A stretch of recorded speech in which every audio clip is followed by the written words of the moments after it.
Election season fast approaching. Governor Lee says one issue he'll pay attention to when considering which candidates he wants to support, their thoughts on his Education Freedom Act. The proposal, which failed last season, would have created a statewide school voucher program where students could use taxpayer dollars to maybe leave a public school that they didn't think was that great for a private option. A few Republicans voted against the measure. As State Capitol reporter Tori Gessner explains, their actions could impact whether the governor backs their campaign for re-election. Politics can be a game of give and take.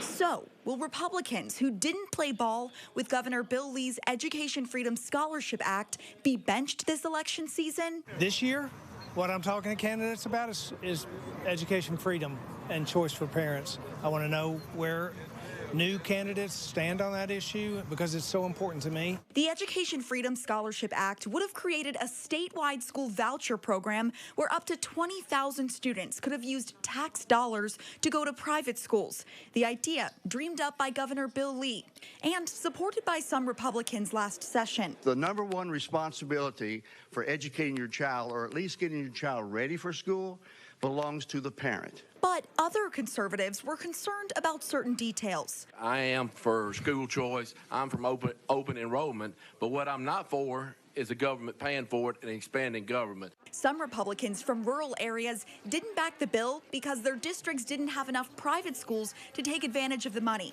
While not necessarily being against the school choice concept, others worried about that money going to people who already have the means to help themselves. One of the things that I'm really not for is the notion of people who are currently in private school, families that have plenty of means. I heard the number of 400% of poverty level or no income caps.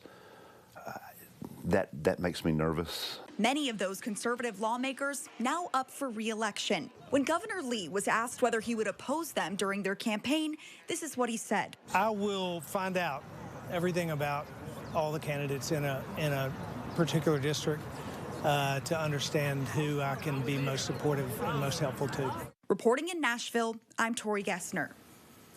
Governor Lee previously explained the Education Freedom Scholarship Act failed because the House and the Senate just couldn't agree on the details of the legislation. He says despite that, he won't stop pushing for school choice here in Tennessee.